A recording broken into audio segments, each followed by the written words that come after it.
ಭಾಷಾ ಮಸೂದೆ ಕಿಚ್ಚಿನ ಬಗ್ಗೆ ಕೇರಳ ಸಿಎಂ ಪ್ರತಿಕ್ರಿಯೆ ಕೊಟ್ಟಿದ್ದಾರೆ. ಭಾಷಾ ವಿವಾದ ತಾರಕಕ್ಕೇರ್ತಿದ್ದಂತೆ ಕೇರಳ ಸಿಎಂ ಪಿಣರಾಯಿ ವಿಜಯನ್ ಒಂದು ಸ್ಪಷ್ಟನೆಯನ್ನ ಕೊಟ್ಟಿದ್ದಾರೆ. ತಮ್ಮ ಎಕ್ಸ್ ಖಾತೆಯಲ್ಲಿ ಪೋಸ್ಟ್ ಮಾಡಿರುವಂತಹ ಪಿಣರಾಯಿ ವಿಜಯನ್, ಭಾಷಾ ಮಸೂದೆಯಲ್ಲಿ ಭಾಷಾ ಅಲ್ಪಸಂಖ್ಯಾತರ ರಕ್ಷಣೆ ಆಗತ್ತೆ, ಕನ್ನಡ ತಮಿಳು ಭಾಷಾ ಅಲ್ಪಸಂಖ್ಯಾತರ ಹಕ್ಕು ರಕ್ಷಣೆ ಆಗತ್ತೆ ಅನ್ನೋದನ್ನ ಹೇಳ್ತಾರೆ. ಹಕ್ಕುಗಳ ರಕ್ಷಣೆಯ ಬಗ್ಗೆ ಸೆಕ್ಷನ್ 7ರಲ್ಲಿ ಸ್ಪಷ್ಟವಾಗಿ ನಾವು ಉಲ್ಲೇಖ ಮಾಡಿದ್ದೀವಿ. ಮಸೂದೆಯಲ್ಲಿ ರಕ್ಷಣಾತ್ಮಕ ನಿಯಮಗಳನ್ನ ಅಳವಡಿಕೆ ಮಾಡಲಾಗಿದೆ ಅನ್ನೋದು ಪಿಣರಾಯಿ ವಿಜಯನ್ ಅವರ ಮಾತು. ಸೊ ಅಂದ್ರೆ ಅವ್ರೀಗ ಹೇಳೋ ಪ್ರಕಾರ special provisions regarding the other state languages ಅದನ್ನ ನಾವೀಗ ನೋಡ್ತಾ ಇದ್ವಿ. ಸೊ ಪ್ರಾವಿಷನ್ 7 ಅಲ್ಲಿ ಅದನ್ನ ಪ್ರಾವಿಷನ್ಸ್ ಕೊಟ್ಟಿದ್ದೀವಿ ನಾವು.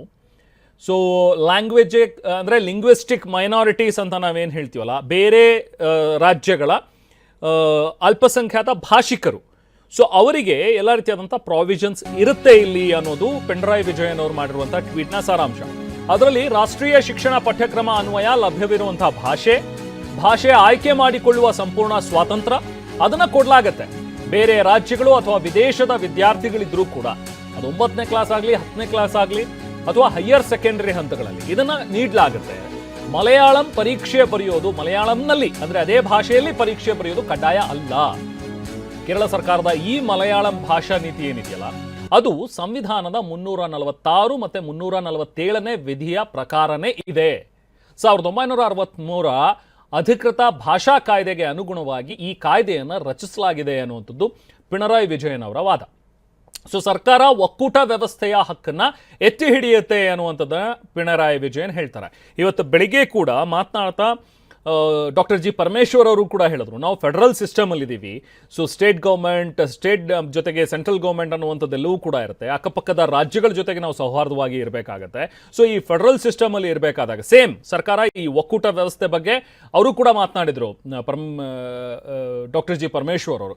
So same thing Pinarayi Vijayan ಅವರು ಕೂಡ ಹೇಳ್ತಾ ಇದ್ದಾರೆ, ನಮ್ಮ ಸರ್ಕಾರವು ಕೂಡ ಒಕ್ಕೂಟ ವ್ಯವಸ್ಥೆಯ ಹಕ್ಕನ್ನ ಎತ್ತಿ ಹಿಡಿಯುತ್ತೆ, ಪ್ರತಿಯೊಬ್ಬ ನಾಗರಿಕನ ಭಾಷಾ ಗುರುತನ್ನ ರಕ್ಷಿಸಲು ನಾವು ಬದ್ಧರಿದ್ದೀವಿ ಅನ್ನುವಂಥದ್ದನ್ನ ಈಗ ಪಿಣರಾಯಿ ವಿಜಯನ್ ಅವರು ಹೇಳ್ತಾರೆ. ಸೊ ಕನ್ನಡ ಮತ್ತು ತಮಿಳುಗರು ಮಾತೃಭಾಷೆಯಲ್ಲಿ ವ್ಯವಹಾರ ಮಾಡಬಹುದು. ಸಚಿವಾಲಯ ಇಲಾಖಾ ಮುಖ್ಯಸ್ಥರು ಪತ್ರ ವ್ಯವಹಾರವನ್ನು ನಡೆಸ್ತಾರೆ. ಸ್ಥಳೀಯ ಕಚೇರಿಗಳೊಂದಿಗೆ ಪತ್ರ ವ್ಯವಹಾರವನ್ನ ಅದನ್ನ ನಡೆಸಬಹುದು, ಈಗಲೂ ಕೂಡ ನಡೆಸೋದಕ್ಕೆ ಅವಕಾಶ ಇದೆ.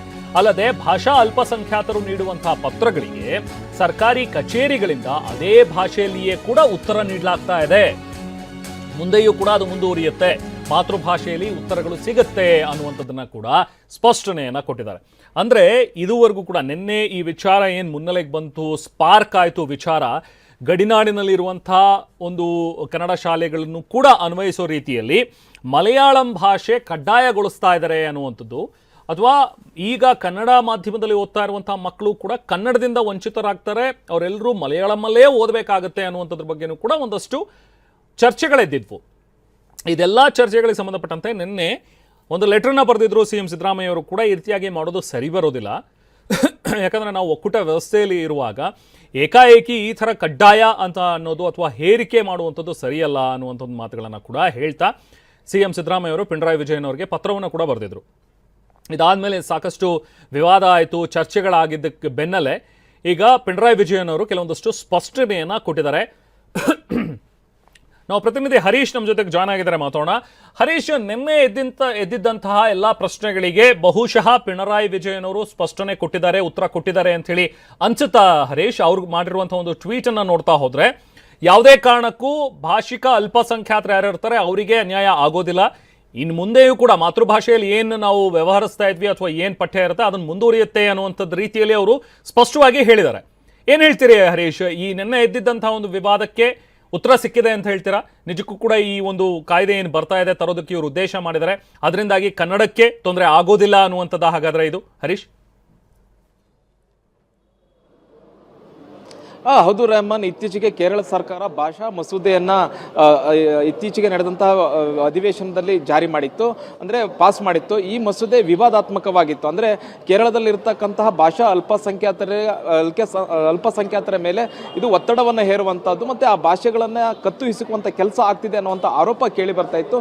ಇಂತಹ ಸಂದರ್ಭದಲ್ಲಿ ಈ ವಿಚಾರವನ್ನ ಗಮನಿಸಿದಂತಹ ಸಿಎಂ ಸಿದ್ದರಾಮಯ್ಯ ಅವರು ಕೂಡ ಕೇರಳ ಸಿಎಂ ಅವರಿಗೆ ಪತ್ರವನ್ನು ಕೂಡ ಬರೆದಿದ್ರು. ಅಂದ್ರೆ ಭಾಷಾ ಅಲ್ಪಸಂಖ್ಯಾತರ ಮೇಲೆ ಒತ್ತಡವನ್ನು ಹೇರಲಾಗ್ತಿದೆ. ಜೊತೆಗೆ ಭಾಷೆಗಳನ್ನು ಕಡೆಗಣಿಸಲಾಗ್ತಿದೆ. ಮತ್ತು ಮಲಯಾಳಂ ಭಾಷೆಯನ್ನು ಪ್ರಥಮ ಭಾಷೆಯಾಗಿಯೇ ಕಡ್ಡಾಯಗೊಳಿಸಬೇಕು ಅನ್ನುವಂತಹ ಶಾಲೆಗಳಲ್ಲಿ ನಿರ್ಧಾರ ಏನಿದೆ ಇದು ಅತ್ಯಂತ ಕಠೋರವಾದದ್ದು. ಮತ್ತು ಇದು ಫೆಡರಲ್ ಸಿಸ್ಟಮ್ಗೆ ಇದು ತೊಡಕಾಗುತ್ತೆ ಅನ್ನುವಂಥದ್ದು ಹೇಳಿದ್ರು. ಮತ್ತು ಭಾಷಾ ಅಲ್ಪಸಂಖ್ಯಾತರನ್ನು ಹತ್ತಿಕ್ಕುವಂತಹ ಕೆಲಸ ನಡೀತಾ ಇದೆ ಅನ್ನುವಂತಹದನ್ನು ಆರೋಪವನ್ನು ಮಾಡಿದರು. ಮತ್ತು ಫೆಡರಲ್ ಸಿಸ್ಟಮ್ಗೆ ಇದು ಕೇರಳ ಸರ್ಕಾರ ಮಾರಕವಾದಂಥ ನಿರ್ಧಾರ ತೆಗೆದುಕೊಂಡಿದೆ ಅನ್ನುವಂಥ ಆರೋಪವನ್ನು ಕೂಡ ಮಾಡಿದರು. ಪತ್ರವನ್ನು ಕೂಡ ಬರೆದು ಈ ಎಲ್ಲ ವಿಚಾರಗಳ ಬಗ್ಗೆ ಗಮನ ಸೆಳೆಯುವಂಥ ಪ್ರಯತ್ನವನ್ನು ಸಿಎಂ ಸಿದ್ದರಾಮಯ್ಯ ಅವರು ಮಾಡಿದರು. ಜೊತೆಗೆ ರಾಜ್ಯದಲ್ಲಿರ್ತಕ್ಕಂಥ ಬಿಜೆಪಿ ನಾಯಕರುಗಳು ಮತ್ತು ಪ್ರತಿಪಕ್ಷ ನಾಯಕರುಗಳು ಕೂಡ ಕೇರಳ ಸರ್ಕಾರದ ನಿರ್ಧಾರವನ್ನು ಪ್ರಶ್ನೆಯನ್ನು ಮಾಡಿದರು. ಹೀಗೆ ಪ್ರತಿಯೊಂದಕ್ಕೂ ಕೂಡ ಕೇರಳ ಸಿಎಂ ಪಿಣರಾಯಿ ವಿಜಯನ್ ಅವರು ಉತ್ತರವನ್ನು ಕೊಟ್ಟಿದ್ದಾರೆ. ಇತ್ತೀಚೆಗೆ ಪಾಸ್ ಮಾಡಿದಂತಹ ಮಸೂದೆ ಏನಿದೆ ಇದರಲ್ಲಿ ಆ ರೀತಿಯಾದಂಥ ಆಘಾತಕಾರಿ ಅಂಶಗಳು ಯಾವುವು ಇಲ್ಲ ಅನ್ನುವಂಥದ್ದನ್ನು ಸ್ಪಷ್ಟಪಡಿಸುವಂಥ ಪ್ರಯತ್ನವನ್ನು ಮಾಡಿದ್ದಾರೆ. ಮತ್ತು ಇತ್ತೀಚೆಗೆ ತಂದಂತಹ ಮಸೂದೆ ಏನಿದೆ ಇದರಲ್ಲಿ ಸೆಕ್ಷನ್ 7 ಏನಿದೆ ಇದನ್ನು ಸಂಪೂರ್ಣವಾಗಿ ವಿವರಣೆಯನ್ನು ಕೂಡ ಕೊಟ್ಟಿದ್ದಾರೆ. ಅಂದರೆ ಭಾಷಾ ಅಲ್ಪಸಂಖ್ಯಾತರಿಗೆ ಯಾವ ರೀತಿಯಾಗಿ ಕೇರಳದಲ್ಲಿ ರಕ್ಷಣೆ ಇದೆ ಅನ್ನುವಂಥದ್ದನ್ನು ಸ್ಪಷ್ಟವಾಗಿ ಹೇಳಿದ್ದಾರೆ. ಅಂದರೆ ತಮಿಳಾಗಿರ್ಬೋದು, ಕನ್ನಡ ಆಗಿರ್ಬೋದು, ಇಲ್ಲಿ ಕೇರಳದಲ್ಲಿ ಪ್ರಮುಖವಾಗಿರ್ತಕ್ಕಂತಹ ಮಲಯಾಳಂ ಜೊತೆಗಿರ್ತಕ್ಕಂಥ ಭಾಷೆಗಳು, ಇತರ ಭಾಷೆಗಳು, ಈ ಭಾಷಿಕರುಗಳಿಗೆ ಯಾವುದೇ ರೀತಿಯಾದಂಥ ಅನ್ಯಾಯ ಆಗೋಲ್ಲ ಅನ್ನುವಂಥದ್ದನ್ನು ಹೇಳಿದ್ದಾರೆ. ಮತ್ತು ಶಾಲೆಗಳಲ್ಲಿ ಈ ಭಾಷೆಗಳನ್ನು ಕಲೀಲೇಬಾರದು ಅನ್ನುವಂಥ ಯಾವುದೇ ನಿರ್ಧಾರವನ್ನು ಮಾಡಿಲ್ಲ. ಈ ಭಾಷೆಗಳನ್ನು ಕಲೀಲಿಕ್ಕೆ ಆಸಕ್ತಿ ಇರುವಂಥವರು ಈ ಒಂದು ಭಾಷೆಯಲ್ಲಿ ಕಲಿಬಹುದು ಮತ್ತು ಪ್ರಶ್ನೆಗಳಿಗೂ ಕೂಡ ಇದೇ ಭಾಷೆಯಲ್ಲಿ ಉತ್ತರವನ್ನು ಕೊಡಬಹುದು ಅನ್ನುವಂಥದ್ದು ಹೇಳಿರುವಂಥದ್ದು. ಅದರ ಜೊತೆಗೆ ಸರ್ಕಾರದ ಮಟ್ಟದಲ್ಲೂ ಕೂಡ ವ್ಯವಹಾರಗಳನ್ನು ಮಾಡಲಿಕ್ಕೆ ಈ ಭಾಷೆಯನ್ನು ಕೂಡ ಬಳಸ್ಕೊಳ್ಬಹುದು, ಕನ್ನಡ ಮತ್ತು ತಮಿಳು ಭಾಷೆಯನ್ನು ಕೂಡ ಬಳಸ್ಕೊಳ್ಬಹುದು ಅನ್ನುವಂತ ಹೇಳಿದ್ದಾರೆ. ಅಂದರೆ ಕೇರಳ ಮತ್ತು ಕರ್ನಾಟಕ ಗಡಿ ಭಾಗದಲ್ಲಿ ಇರ್ತಕ್ಕಂತಹ ಜನರು ಅವರು ಕನ್ನಡದಲ್ಲಿ ವ್ಯವಹಾರವನ್ನು ಸರ್ಕಾರ ಜೊತೆ ಮಾಡಬೇಕು ಅಂತಂದ್ರೆ ಸರ್ಕಾರದ ಜೊತೆಗೆ ಕನ್ನಡದಲ್ಲೇ ವ್ಯವಹಾರವನ್ನು ಮಾಡಬಹುದು, ಅದಕ್ಕೆ ಸರ್ಕಾರ ಅವಕಾಶವನ್ನು ಕೊಟ್ಟಿದೆ ಅನ್ನುವಂಥದ್ದು. ಮತ್ತೆ ಸರ್ಕಾರ ಅವರಿಗೆ ಕನ್ನಡದಲ್ಲೇ ಉತ್ತರ ಕೊಡುತ್ತೆ ಅನ್ನುವಂಥದ್ದನ್ನು ಕೂಡ ಅವರು ಉತ್ತರದಲ್ಲಿ ನೀಡಿರುವಂತಹದ್ದು. ಇನ್ನು ಪ್ರಮುಖವಾಗಿ ಕೇಂದ್ರದ ಶಿಕ್ಷಣ ನೀತಿ ಏನಿದೆ ಈ ಶಿಕ್ಷಣ ನೀತಿಯ ಅನುಗುಣವಾಗಿಯೇ ಇತರ ಭಾಷೆಗಳಿಗೂ ಕೂಡ ಅವಕಾಶವನ್ನು ಕೊಡಲಾಗಿದೆ. ಮತ್ತೆ ಫೆಡರಲ್ ಸಿಸ್ಟಮ್ ಅಲ್ಲಿ ನಾವು ಯಾವುದೇ ರೀತಿಯಂತ ವಿರುದ್ಧವಾಗಿ ಹೋಗ್ತಿಲ್ಲ. ರಾಷ್ಟ್ರೀಯ ಭಾಷಾ ಕಾಯ್ದೆ ಏನಿದೆ ಇದರ ಅನ್ವಯವಾಗಿಯೇ ಭಾಷಾ ಅಲ್ಪಸಂಖ್ಯಾತರ ರಕ್ಷಣೆಯನ್ನು ಕೂಡ ನಾವು ಮಾಡ್ತಾ ಇದ್ದೇವೆ. ಯಾವುದೇ ರೀತಿಯಾದಂತಹ ಆತಂಕ ಬೇಡ ಅನ್ನುವಂಥದ್ದನ್ನು ಹೇಳ್ತಾ ಇದ್ದಾರೆ. ಬಹು ಮುಖ್ಯವಾಗಿ ಕರ್ನಾಟಕ ಸರ್ಕಾರ ಎತ್ತಿದಂತಹ ಪ್ರಶ್ನೆ, ಕರ್ನಾಟಕ ಮುಖ್ಯಮಂತ್ರಿ ಸಿಎಂ ಸಿದ್ದರಾಮಯ್ಯ ಅವರು ಎತ್ತಿದಂತಹ ಪ್ರಶ್ನೆಗಳಿಗೆ ಸಂಪೂರ್ಣವಾದ ವಿವರವನ್ನ ಕೊಟ್ಟಿದ್ದಾರೆ ಅನ್ನುವಂಥದ್ದು ಗೊತ್ತಾಗ್ತಾ ಇದೆ. ಇನ್ನು ಬಹು ಮುಖ್ಯವಾಗಿ ಸೆಕ್ಷನ್ 7 ಅನ್ನ ಸಂಪೂರ್ಣವಾಗಿ ಅವರು ವಿವರಣೆಯನ್ನು ಕೊಟ್ಟಿದ್ದಾರೆ. ಯಾವ ರೀತಿಯಾಗಿ ತಮಿಳು ಹಾಗೂ ಕನ್ನಡ ಭಾಷೆಯನ್ನ ನಾವು ಕಡೆಗಣಿಸಿಲ್ಲ, ಶಾಲೆಗಳಲ್ಲೂ ಕೂಡ ಇದನ್ನ ಕಡ್ಡಾಯವಾಗಿ ಓದಲೇಬಾರದು ಅನ್ನುವಂಥದ್ದು ನಾವು ಹೇಳಿಲ್ಲ. ಆಯ್ಕೆಯ ವಿಷಯಗಳಿದ್ರೆ ಅಂದ್ರೆ ಕನ್ನಡ ಭಾಷೆಯನ್ನ ತಮಿಳು ಭಾಷೆಯನ್ನು ಆಯ್ಕೆ ಮಾಡ್ಕೊಳ್ಬೇಕು ಅಂತಿದ್ರೆ ಅದು ವಿದ್ಯಾರ್ಥಿಗಳಿಗೆ ಆಯ್ಕೆ ಮಾಡಿಕೊಳ್ಳುವಂತಹ ಸ್ವಾತಂತ್ರ್ಯ ಇದೆ ಅನ್ನುವಂಥದ್ದನ್ನು ಕೂಡ ಸ್ಪಷ್ಟಪಡಿಸಿದ್ದಾರೆ. ಮತ್ತೆ ವಿದೇಶಿ ವಿದ್ಯಾರ್ಥಿಗಳು ಆಯಾ ಭಾಷೆಗಳಲ್ಲಿ ಮಾತಾಡಬೇಕು ಅಂತಂದ್ರೆ ಅವ್ರಿಗೂ ಕೂಡ ಅವಕಾಶ ಇದೆ, ಮತ್ತೆ ವ್ಯವಹಾರ ಮಾಡ್ಲಿಕ್ಕೂ ಕೂಡ ಅವಕಾಶ ಇದೆ ಅನ್ನುವಂಥದ್ದು ಹೇಳಿದ್ದಾರೆ. ಮತ್ತೆ ಶಾಲೆಗಳಲ್ಲಿ 9ನೇ ತರಗತಿ ಆಗಿರ್ಬೋದು, 10ನೇ ತರಗತಿ ಆಗಿರ್ಬೋದು, ಪ್ರೈಮರಿ ಸ್ಕೂಲ್ ಹಾಗೂ ಹೈಯರ್ ಪ್ರೈಮರಿ ಸ್ಕೂಲ್ಗಳಲ್ಲೂ ಕೂಡ ಕನ್ನಡ ಅಥವಾ ತಮಿಳಿಗೆ ಯಾವುದೇ ರೀತಿಯಾದ ತೊಡಕಾಗುವಂತಹ ನಾವು ಕಾನೂನನ್ನ ಮಾಡಿಲ್ಲ ಅನ್ನುವಂತಹದನ್ನ ಸಿಎಂ ಪಿಣರಾಯಿ ವಿಜಯನ್ ಅವರು ಸ್ಪಷ್ಟಪಡಿಸಿರುವಂತಹದ್ದು. Rehman. Okay, thank you Harish. ಇನ್ನು ಹೀಗೆ ಸಿಎಂ ಸಿದ್ದರಾಮಯ್ಯ ಆರೋಪ ಆಧಾರರಹಿತವಾಗಿದೆ ಅಂತ ಹೇಳಿ ಈಗ ಕೇರಳದ ಸಚಿವರೊಬ್ಬರು ಆರೋಪವನ್ನು ಮಾಡ್ತಾ ಇದ್ದಾರೆ. ಅಂದ್ರೆ ಸಿದ್ದರಾಮಯ್ಯ ಅವರು ಏನು ಆರೋಪ ಮಾಡಿದ್ರು ಅಥವಾ ಒಂದು ಲೆಟರ್ ಬರೆದಿದ್ರು ಅದು ಒಂದು ರೀತಿ ಬೇಜವಾಬ್ದಾರಿಯಿಂದ ಕೂಡಿದೆ ಅನ್ನುವಂಥದ್ದು ಇವ್ರ ಮಾತು. ಸಿಎಂ ತಮ್ಮ ಹೇಳಿಕೆಯನ್ನ, ಸಿದ್ದರಾಮಯ್ಯ ಅವರು ತಮ್ಮ ಹೇಳಿಕೆಯನ್ನ ವಾಪಸ್ ತಗೊಳ್ಳಿ ಅಂತ ಕೇರಳ ಸಚಿವರೊಬ್ಬರು ಆಗ್ರಹಿಸಿದ್ದಾರೆ. ಕೇರಳ ವಿಧಾನಸಭೆಯಲ್ಲಿ ಕಾಂಗ್ರೆಸ್ ಪ್ರಾತಿನಿಧ್ಯ ಹೊಂದಿದೆ. ಅವರ 21 ಶಾಸಕರು ಮಸೂದೆಗೆ ಆಕ್ಷೇಪಣೆಯನ್ನ ಎಲ್ಲೂ ಕೂಡ ವ್ಯಕ್ತಪಡಿಸಿಲ್ಲ.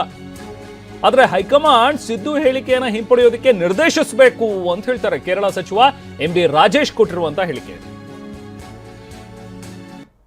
Karnataka Chief Minister's allegation against a bill passed unanimously by Kerala Assembly, Malayalam language bill, is totally baseless and irresponsible. Mr. Siddaramaiah should immediately withdraw that irresponsible statement and she should express regret. Congress has a significant presence in Kerala Assembly. They have 21 members, legislators. They have not raised any objection against this bill in Assembly. This was passed unanimously by the State Assembly. And the allegation is unfounded. Karnataka Chief Minister's allegation against a bill passed unanimously by Kerala Assembly, Malayalam language bill, is totally. So Malayalam ಭಾಷೆ ಹೇರಿಕೆ ಬಗ್ಗೆ CM Siddaramaiah ಅವರು ಪ್ರತಿಕ್ರಿಯೆಯನ್ನು ಕೂಡ ಕೊಟ್ಟಿದ್ರು. ಅಂದ್ರೆ ಹೋರಾಟವನ್ನ ನಾವು ಪ್ರಾರಂಭ ಮಾಡ್ತೀವಿ, ಮಂಗಳೂರಿಗೆ ತೆರಳೋ ಮುನ್ನ ಸಿದ್ದರಾಮಯ್ಯ ಅವರು ಕೊಟ್ಟಿದ್ದಂಥ ಹೇಳಿಕೆ ಇದು, ಸ್ಟೇಟ್ಮೆಂಟ್ ಇದು. ಕೇರಳ ಸಿಎಂಗೆ ನಾನು ಈಗಾಗಲೇ ಪತ್ರ ಬರೆದಿದ್ದೀನಿ, ಅದಾದ್ಮೇಲೆ ಹೋರಾಟ ಮಾಡೋದ್ರ ಬಗ್ಗೆ ನಾವು ಯೋಚನೆ ಮಾಡ್ತಾ ಇದೀವಿ, ಸಿದ್ಧತೆಯನ್ನು ಮಾಡ್ಕೊಳ್ತಾ ಇದೀವಿ ಅನ್ನುವಂಥದ್ದನ್ನ ಕೂಡ ಹೇಳಿದ್ರು. ಬಟ್ ಅದಾದ ನಂತರ ಈಗ ಪಿಣರಾಯಿ ವಿಜಯನ್ ಅವರು ಕೂಡ ಟ್ವೀಟ್ ಮಾಡಿರೋದ್ರಿಂದ ಇದಕ್ಕೆ ಏನು ರಿಯಾಕ್ಟ್ ಮಾಡ್ತಾರೆ ಅನ್ನುವಂಥದ್ದು ಇನ್ನು ಕೂಡ ನೋಡ್ಬೇಕು. ಬಟ್ ಅದಕ್ಕಿಂತ ಮುಂಚೆ ಸಿಎಂ ಕೊಟ್ಟಂತಹ ರಿಯಾಕ್ಷನ್.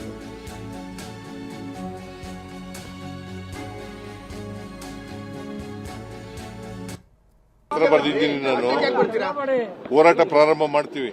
ಪತ್ರ ಬರೆದಿದ್ದೀನಿ ನಾನು, ಹೋರಾಟ ಪ್ರಾರಂಭ ಮಾಡ್ತೀವಿ. ಪತ್ರ ಬರೆದಿದ್ದೀನಿ ನಾನು, ಹೋರಾಟ ಪ್ರಾರಂಭ ಮಾಡ್ತೀವಿ.